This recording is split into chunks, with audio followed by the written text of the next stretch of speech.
다 같이 사도신경으로 우리의 신앙을 고백하시겠습니다. 전능하사 천지를 만드신 하나님 아버지를 내가 믿사오며 그 외아들 우리 주 예수 그리스도를 믿사오니 이는 성령으로 잉태하사 동정녀 마리아에게서 나시고 본디오 빌라도에게 고난을 받으사 십자가에 못 박혀 죽으시고 장사한 지 사흘 만에 죽은 자 가운데서 다시 살아나시며 하늘에 오르사 전능하신 하나님 우편에 앉아 계시다가 저리로서 산자와 죽은 자를 심판하러 오시리라. 성령을 믿사오며 거룩한 공예와 성도가 서로 교통하는 것과 죄를 사하여 주시는 것과 몸이 다시 사는 것과 영원히 사는 것을 믿사옵나이다. 아멘. 지금 하나님 말씀 우리 구약성경 에스겔서 37장 1절부터 14절까지 말씀입니다. 구약성경 1209면에 있습니다. 에스겔서 37장 1절부터 14절까지의 말씀입니다. 여호와께서 권능으로 내게 임재하시고 그의 영으로 나를 데리고 가서 골짜기 가운데 두셨는데 거기 뼈가 가득하더라. 나를 그 뼈 사방으로 지나가게 하시기로 본즉 골짜기 지면에 뼈가 심이 많고 아주 말랐더라. 그가 내게 이르시되 인자야 이 뼈들이 능히 살 수 있겠느냐 하시기로 내가 대답하되 주 여호와여 주께서 아시나이다. 또 내게 이르시되 너는 이 모든 뼈에게 대언하여 이르기를 너희 마른 뼈들아 여호와의 말씀을 들을지어다. 주 여호와께서 이 뼈들에게 이같이 말씀하시기를 내가 생기를 너희에게 들어가게 하리니 너희가 살아나리라. 너희 위에 힘줄을 두고 살을 입히고 가죽으로 덮고 너희 속에 생기를 넣으리니 너희가 살아나리라. 또 내가 여호와인 줄 너희가 알리라 하셨다 하라. 이에 내가 명령을 따라 대언하니 대언할 때에 소리가 나고 움직이며 이 뼈 저 뼈가 들어맞아 뼈들이 서로 연결되더라. 내가 또 보니 그 뼈에 힘줄이 생기고 살이 오르며 그 위에 가죽이 덮이나 그 속에 생기는 없더라. 또 내게 이르시되 인자야 너는 생기를 향하여 대언하라. 생기에게 대언하여 이르기를 주 여호와께서 이같이 말씀하시기를 생기야 사방에서부터 와서 이 죽임을 당한 자에게 불어서 살아나게 하라 하셨다 하라. 이에 내가 그 명령대로 대언하였더니 생기가 그들에게 들어가매 그들이 곧 살아나서 일어나 서는데 극히 큰 군대더라. 또 내게 이르시되 인자야 이 뼈들은 이스라엘 온 족속이라. 그들이 이르기를 우리의 뼈들이 말랐고 우리의 소망이 없어졌으니 우리는 다 멸절되었다 하느니라. 그러므로 너는 대언하여 그들에게 이르기를 주 여호와께서 이같이 말씀하시기를 내 백성들아 내가 너희 무덤을 열고 너희로 거기에서 나오게 하고 이스라엘 땅으로 들어가게 하리라.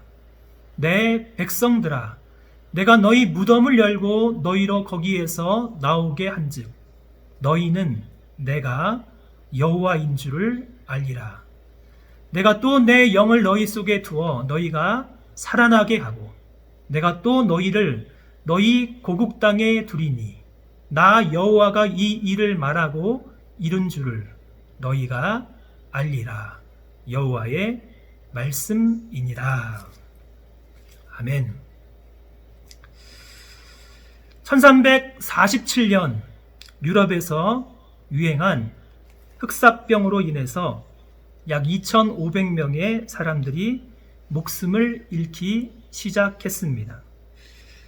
흑사병은 한 번만 유행한 것이 아니라 1700년까지 무려 350년 동안 약 100여 차례 흑사병이 유럽 전역을 휩쓸어서 유럽 인구의 약 50%에 해당되는 약 2억 명의 사람들이 목숨을 잃었습니다. 영국의 런던에서는 1665년과 1666년 2년 동안 흑사병으로 영국 런던의 인구 46만 명 중에서 16%인 7만 5천 명이 죽었던 그 시기는 참으로 절망의 시기였습니다. 그 절망의 시기에 영국에 있는 한 청년이 흑사병으로 케임브리지 대학이 문을 닫자 런던에서 북쪽으로 약 100마일 떨어진 고향 울주소프로 가서 혹독한 절망의 시기를 보냈습니다.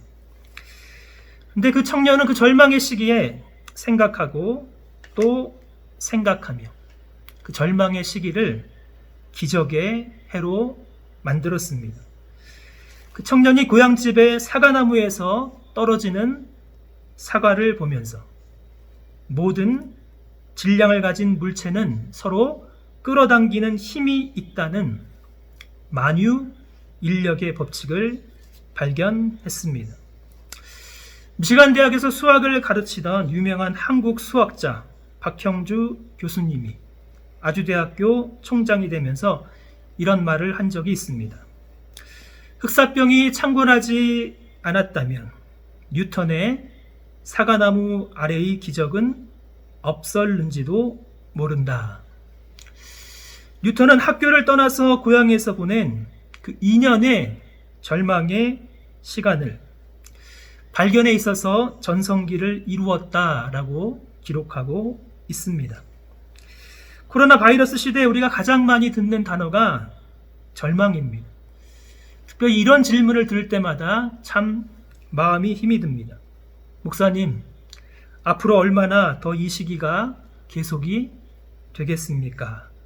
라는 질문에 저도 잘 모르겠습니다 라고 대답할 때마다 답답하고 저도 한숨이 나옵니다. 앞으로 얼마나 더 이 변종 코로나 바이러스가 지속될지 아직 모릅니다. 전문가들은 백신이 나오려면 최소한 1년에서 2년, 아니 5년에서 10년이 걸릴지도 모른다라고 답변하고 있습니다. 그러니 참 더 답답하고 절망스럽습니다. 부활주일 이후로 매일 성경 말씀 에스겔서 후반부의 말씀입니다. 매일 성경 말씀 묵상 잘하고 계시는지요? 구약의 파노라마에서 배운 대로 에스겔은 다니엘서와 함께 바벨론 포로 시기 중에 기록된 하나님의 말씀입니다. 구약에 기록된 이스라엘 역사 가운데 가장 비참하고 절망적인 바벨론 포로 70년의 시간입니다. 에스겔은 주전 597년 바벨론의 느부갓네살 왕이 두 번째 예루살렘을 침공했을 때 바벨론의 포로로 끌고 간 10,000명의 포로 가운데 있었습니다. 그의 아버지는 제사장 붓이었습니다.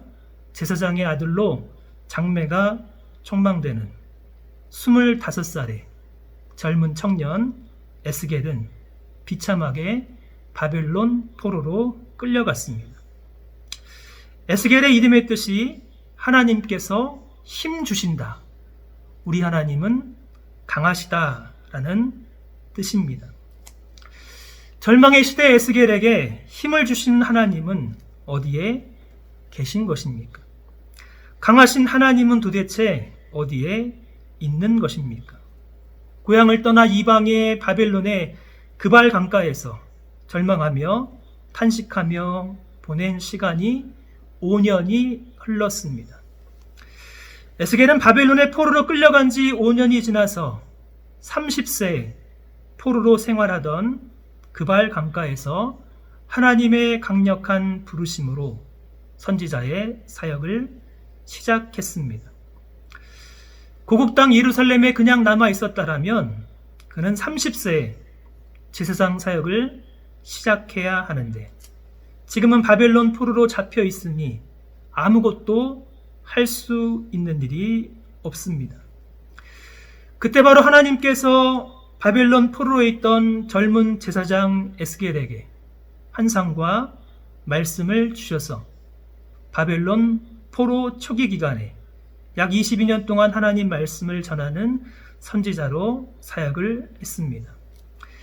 에스겔을 하나님 말씀을 전하는 선지자로 부르시면서 하나님께서 에스겔에게 이러한 소명의 말씀을 주셨습니다. 에스겔서 2장 3절과 5절 말씀 보면 하나님이 에스겔에게 이렇게 말씀합니다.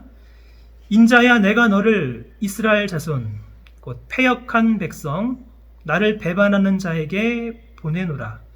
그들과 그 조상들이 내게 범죄하여 오늘까지 이르렀노니 이 자손은 얼굴이 뻔뻔하고 마음이 굳은 자니라. 내가 너를 그들에게 보내리니 너는 그들에게 이르기를 주 여호와의 말씀이 이러하시다 하라. 그들은 패역한 족속이라. 그들이 듣든지 아니 듣든지 그들 가운데 선지자가 있음을 알지니라. 하나님이 진단하십니다. 이스라엘 백성들 얼굴이 뻔뻔하고 마음이 돌처럼 굳은 패역한 족속이라고 말씀하십니다. 그 이스라엘이 고향 유다 예루살렘을 떠나서 바벨론으로 포로로 끌려온 분명한 이유, 성경을 보면 있습니다. 언약의 신실한 우리 하나님 모세를 통해서 이스라엘 백성들과 언약을 맺으시면서 분명히 말씀하셨습니다. 내가 만일 이 책에 기록된 율법의 모든 말씀을 지켜 행하지 아니하고 내 하나님 여호와라는 영화롭고 두려운 이름을 경외하지 아니하면 여호와께서 너희를 망하게 하시며 멸하시기를 기뻐하시리니 너희가 들어가 차지할 땅에서 뽑힐 것이요 여호와께서 너를 땅 이 끝에서 저 끝까지 만민 중에 흩으시리니 내가 그곳에서 너와 내 조상들이 알지 못하던 목석 우상을 섬길 것이라. 신명기 28장 58절부터 64절까지 말씀입니다. 이스라엘 백성들이 이처럼 비참하게 바벨론 포로의 절망의 상태가 된 분명한 이유가 있습니다. 오늘 본문 말씀 에스겔서 37장 말씀을 보면 이스라엘의 절망의 상태를 비유하고 있는 것이 있습니다. 바벨론 포로로 잡힌 에스겔 선지자에게 하늘의 문이 열리고 하나님의 음성이 들립니다. 그리고 하나님께서 에스겔을 한 골짜기로 데리고 가십니다. 1절과 2절 말씀 보면 골짜기에 가득한 모습을 보여주셨습니다. 이런 말씀입니다. 여호와께서 권능으로 내게 임재하시고 그의 영으로 나를 데리고 가서 골짜기 가운데 두셨는데 거기 뼈가 가득하더라.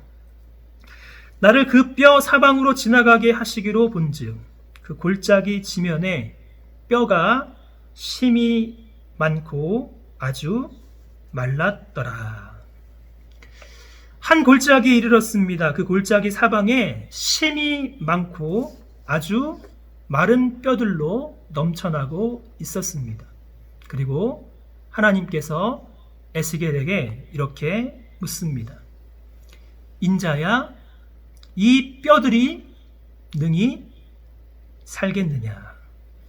오늘 본문을 이해하는데 가장 중요한 질문입니다. 인자야, 이 뼈들이 능히 살겠느냐? 골짜기에 가득한 메마른 뼈가 다시 살 수 있겠습니까? 아무리 생각해 봐도 절망의 시대에 주어진 절망의 질문입니다. 인간적으로 보면 도무지 가능성이 없어 보입니다. 사랑하는 여러분, 하나님께서 우리에게 이 질문을 하신다면 우리는 무엇이라고 답변할 수 있겠습니까? 인자야, 이 뼈들이 능히 살겠느냐? 절망의 시기에 절망스러운 뼈들로 가득한 시대에 이 뼈들이 어떻게 다시 살 수 있겠습니까? 뼈가 심이 많다는 것은 절망의 상태가 한두 사람이 아닙니다. 온 이스라엘 백성에게 퍼져 있었음을 말합니다. 참으로 팬데믹입니다. 전 민족적인 절망입니다. 아무리 생각해 보아도 소망이 보이지 않습니다. 그 뼈는 아주 말라 있습니다. 아주 마른 뼈는 스스로의 힘으로는 도무지 살아날 수 있는 가망성이 전혀 없습니다. 그 뼈가 골짜기 온 지면에 흩어져 있었습니다. 뼈는 본래 땅 속에 묻혀 있어야 하는데 뼈가 땅 위 골짜기 위에 가득합니다. 뼈가 가득한 그 땅, 보기에 흉하고 더럽고 무섭기만 합니다. 왜 이렇게 골짜기에 심이 많은 아주 마른 뼈가 가득하게 되어 있는 것입니까? 너무나 많은 사람들이 비참하게 죽었기에 땅에서 장사 지내줄 사람이 없기에 그냥 골짜기에 던진 것입니다. 장사를 지내지 못하고 그냥 땅 위에 죽은 시체를 버립니다. 땅 위에 놓여진 버려진 시체들을 짐승들이 뜯어먹습니다. 하늘을 날던 독수리개와 까마귀가 시체를 뜯어먹습니다. 그래서 아주 메마른 뼈들이 이리저리 굴러 다닙니다. 소망이 전혀 없는 절망의 시대입니다. 이 뼈들이 능히 살 수 있겠습니까? 이 질문에 답을 하기 전에 본문 11절 말씀 보면 이 뼈들의 정체가 무엇인지 나옵니다. 11절 말씀 성경을 보시면 11절 말씀 같이 한번 읽어보겠습니다. 11절입니다. 또 내게 이르시되 인자야 이 뼈들은 이스라엘 온 족속이라.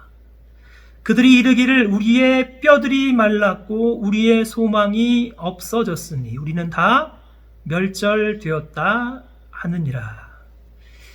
여기 메마른 뼈들은 온 이스라엘 족속이라고 말씀합니다.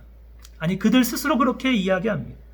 바벨론 포로로 잡혀온 이스라엘 백성들은 그들 스스로 보기에도 소망이 없고 다 멸절된 메마른 뼈 같습니다. 멸절된 메마른 뼈들은 하나님 백성, 온 이스라엘 백성이지만 우리 시대에 적용해 본다면 영적으로 참으로 메마른 이 시대의 교회일 수 있으며 동시에 영적으로 아주 메마른 우리 자신, 우리의 영혼일 수 있습니다. 한없는 문제를 안고 있지만 해결점이 전혀 보이지 않는 답답한 우리의 영혼, 우리의 가정, 우리의 교회가 심히 말라버린 메마른 뼈일 수가 있는 것입니다. 우리 시대에 들려오는 소식을 보면 희망이 보이지 않기에 너무나 안타깝습니다. 어두운 세상에 빛이 되고 썩어진 세상의 소금이 되어야 할 교회가 세상에서는 지탄의 대상이 된 지 벌써 오래입니다. 믿음을 잃어버리고 방황하는 수많은 죽은 믿음을 가진 사람들이 세상에는 가득합니다. 죽은 물고기처럼 세상의 풍조에 떠내려가는 청년들이 오늘날 가득합니다. 세상을 사는 목적이 없이 중독에 빠진 영적으로 죽은 우리 시대의 청소년들이 많이 있습니다. 우리 예수님은 4대 교회를 바라보시고 이렇게 말씀하셨습니다. 내가 내 행위를 아노니 내가 살아있다 하는 이름은 가졌으나 죽은 자로다. 살아있는 이름은 있는데 죽은 자 같은 교회, 예수 그리스도를 믿는 것 같은데 세상에서는 전혀 영향력이 없는 사람들, 믿음도 없고 예배도 없이 살아가는 사람들이 있다면 저들은 모두 영적으로 죽은 심히 말라버린 마른 뼈들입니다. 사랑하는 여러분, 이런 뼈들이 능히 살 수 있겠습니까? 이 골짜기에 가득 저 골짜기에 수북수북 쌓여있는 굴러다니는 메마른 뼈들을 바라보면서 인자야 이 뼈들이 능히 살겠느냐 질문하시는 우리 하나님의 마음이 어떠하겠습니까? 그 말씀을 받아서 전하는 하나님의 사람, 그 젊은 선지자 에스겔 선지자의 마음은 했겠습니까? 무너진 예루살렘 성전을 뒤로하고 이방의 땅 바벨론에서 절망의 시간을 보내고 있던 젊은 제사장 에스겔의 마음은 이 말씀을 전하시면서 참 그도 답답하고 안타까웠을 것입니다. 바로 이런 비참한 상황에서 하나님의 질문, 하나님의 말씀이 들려옵니다. 인자야, 이 뼈들이 능히 살겠느냐? 이 뼈들에게 희망이 있느냐? 너희 민족에게 희망이 있느냐? 너희 교회에 희망이 있느냐? 너희 가족에게 희망이 있느냐? 지금 절망의 시대에 우리에게 희망이 있느냐라고 우리에게 묻고 계십니다. 무엇이라고 답변해야 하는 것입니다. 이 질문에 하나님의 사람 에스겔 선지자는 3절에서 이렇게 답변합니다. 내가 대답하되 주 여호와여 주께서 아시나이다. 이 말 외에 할 말이 없습니다. 이 말은 주여 주께서 물으시니 주께 대답합니다. 제가 보기에는 아무리 보아도 절망스러운 현실이기에 불가능합니다. 그러나 주님이 원하시면, 그러나 주님이 능력을 베푸시면 불가능하지 않습니다. 그러나 주님이 기뻐하시면 주님이 하실 수 있으십니다. 주님이 원하시면 이 메마른 뼈같이 비참과 절망의 민족이 다시 일어날 수 있습니다. 주님이 원하시면 메마른 교회가 다시 일어나며, 주님이 원하시면 메마른 뼈 같은 성도들이 다시 일어날 것입니다. 주님이 원하시면, 주님이 하시면 영적으로 잠자는 자 같은 믿음의 사람들이 다시 일어날 수 있습니다. 오직 주님만이 아시나이다. 어떻게 이 뼈들이 능히 살 수 있겠습니까? 오늘 말씀 보면 그 절망스러운 질문을 물으신 하나님께서 두 가지 유일한 소망, 두 가지 유일한 회복의 방법이 있다라고 말씀하십니다. 첫째는 4절 말씀입니다. 또 내게 이르시되 너는 이 모든 뼈에게 대언하여 이르기를 너희 마른 뼈들아 여호와의 말씀을 들을지어다. 그것이 첫 번째 아주 중요한 비결입니다. 그 비결 어디에 있습니까? 바로 마른 뼈에 대언하는 여호와의 말씀을 들을지어다에 있습니다. 그러게 에스겔아, 이 모든 뼈들에게 외치라. 너희 속에 말씀이 들어가면 살아나리라. 말씀이 메마른 뼈에 들어가면 그 뼈가 능히 살 수 있다라고 말씀합니다. 두 번째 비결 5절 말씀 이렇게 말씀합니다. 주 여호와께서 가라사대 이 뼈들에게 말씀하시기를 내가 생기를 너희에게 들어가게 하리니 너희가 살아나리라. 첫 번째 비결이 말씀이라면 두 번째 비결은 어디에 있는 것입니까? 내가 생기로 너희에게 들어가게 하리니 너희가 살아나리라. 바로 생기에 우리의 소망이 있다라고 말씀합니다. 첫째는 말씀, 둘째는 생기. 그 생기를 다른 말로 한다면 성령입니다. 메마른 뼈들에게 하나님 말씀이 들어가면 살아날 수 있다 말씀합니다. 메마른 뼈들에게 생기인 성령이 불어오면 살아날 수 있다라고 말씀합니다. 마른 뼈다귀같이 죽어있는 내 마음에 하나님의 능력의 말씀이 들어가면 살아납니다. 하나님 말씀은 살아있고 활력이 있어 좌우의 날선 어떤 검보다 예리하여서 혼과 영과 및 관절과 골수를 찔러 쪼개기까지 하며 마음의 생각과 뜻을 판단하십니다. 히브리서 4장 12절 13절 말씀입니다. 하나님 말씀이 역사하면 죽은 뼈, 메마른 뼈도 다시 살아날 수 있습니다.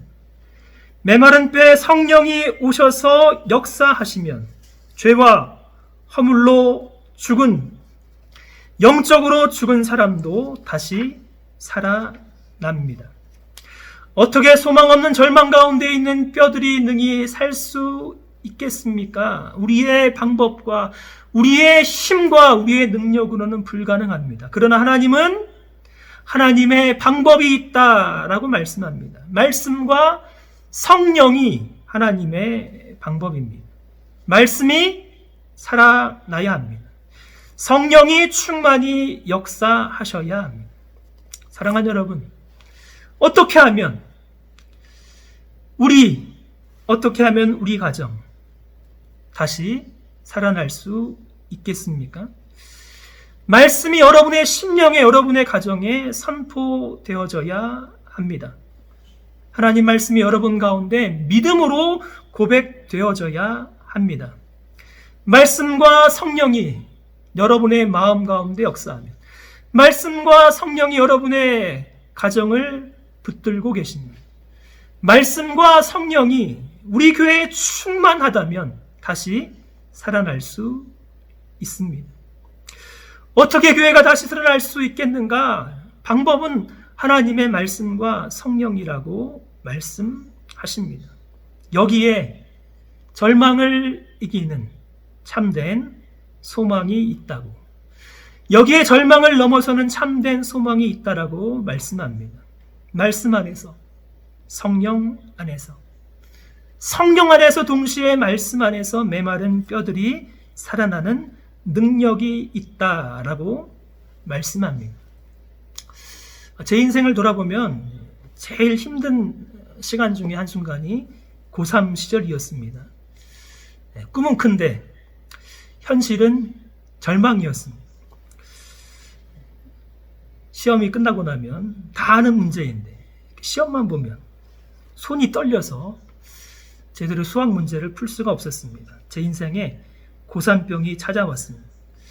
5월달 전국 모의고사 시험을 보는데 수학 시험을 망친 적이 있었습니다. 그때부터 공부가 안 됩니다. 아무리 노력하고 아무리 해보려고 해도 마음이 불안합니다. 디프레션이 찾아왔습니다. 부모님이 아무리 위로해주고 학교 선생님들이 격려해 주어도 해결이 안 되었습니다. 대학 학력고사 날짜가 점점 다가오는데 마음이 불안해서 아무것도 할 수가 없었습니다. 소망이 없고 절망스러우니 해결 방법이 있다면 그냥 이 땅의 삶을 끝나는 것 외에는 아무런 소망이 없었습니다. 그런 지옥 같은 마음이 하루아침에 눈 녹듯이 사라진 순간이 있었습니다. 저를 살려주신 하나님 말씀이 있었는데 딱 한 구절이 저를 정말로 살려주셨습니다. 잠언 16장 9절 말씀. 사람이 마음으로 자기의 길을 계획할지라도 그의 걸음을 인도하시는 이는 여호와시니라. 그때는 인생의 전부였던 대학 입학이 전부가 아니구나. 열심히 노력하고 공부해서 자기의 길을 계획할지라도 그 걸음을 인도하시는 분은 내가 아니라 살아계신 하나님이시구나. 한순간에 지옥 같은 절망의 마음에 평강이 찾아왔습니다. 그 말씀에 이제 밤에 정말 몇 개월 만에 잠을 잘 수가 있었습니다. 마음의 절망과 불안은 다 사라지고 마음의 평강이 찾아오니 이제 남은 2달 동안에 그 말씀을 의지하며 그렇게 말씀하신 하나님의 인도하심을 구하며 최선만 다하면 되는구나. 메마른 죽은 뼈 같은 저에게 하나님의 말씀이 임하니 소생합니다. 평강이 찾아옵니다. 인자야, 이 뼈들이 능히 살겠느냐?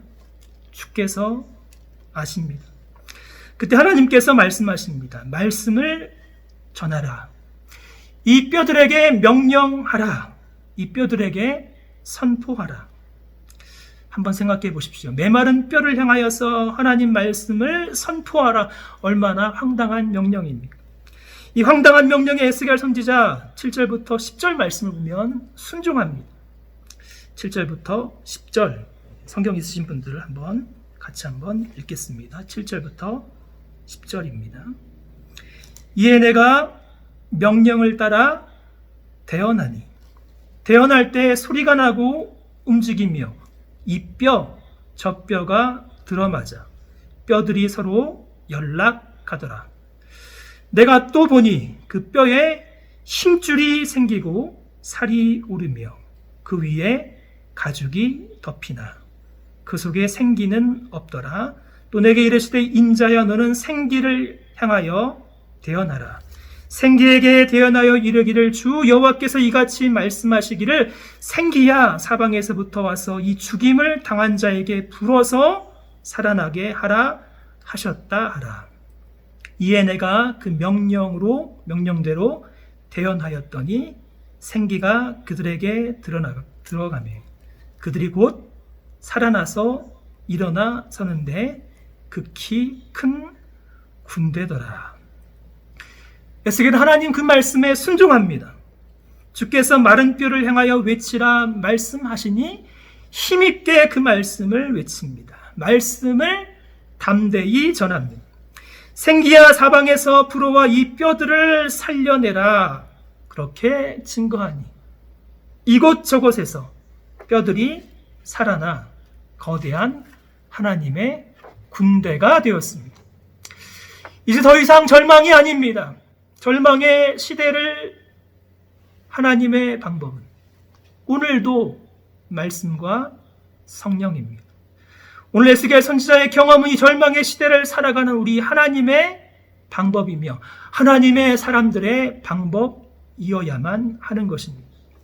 세상의 모든 사람들이 절망할 때, 세상의 모든 사람들이 절망의 시대를 살아갈 때 우리는 여전히 하나님의 방법으로 돌아가서 말씀과 성령으로 소망을 선포해야 하는 것입니다.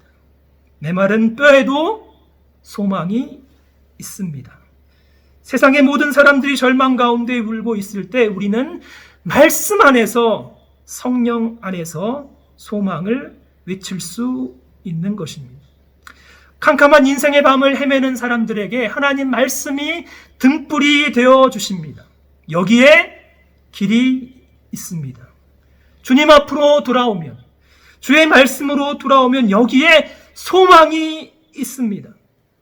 하나님 말씀을 들으면 당신이 살아날 수 있고, 당신의 가정이 살아날 수 있고, 성령이 역사하시면 교회도 살고 민족이 살아날 수 있다는 소망의 말씀, 바로 우리가 선포해야 하는 것입니다. 메마른 뼈에도 소망이 있다. 말씀과 성령이 우리의 소망입니다. 13절, 14절 우리 소망의 사람, 말씀과 성령의 사람의 결론입니다. 내 백성들아, 내가 너희 무덤을 열고 너희로 거기에서 나오게 한즉 너희는 내가 여호와인 줄 알리라. 내가 또 내 영을 너희 속에 두어 너희가 살아나게 하고 내가 또 너희를 너희 고국 땅에 두리니 나 여호와가 이 일을 말하고 이룬 줄을 너희가 알리라. 여호와의 말씀이니라. 말씀과 성령으로 절망의 시대에 이 크신 일을 이루시는 신실하신 하나님은 지금도 그 말씀과 그 성령으로 우리 시대에도 역사하십니다. 절망의 시대, 절망의 질문으로 시작했지만 하나님의 사람에게, 말씀의 사람에게, 성령의 사람에게 절망의 시대는 절망의 시대가 아닙니다. 소망의 시대입니다. 이 시간 찬송가 183장, 통일 찬송가 172장, 빈들의 마른 풀같이 우리 가사를 생각하면서 찬송하기를 원합니다.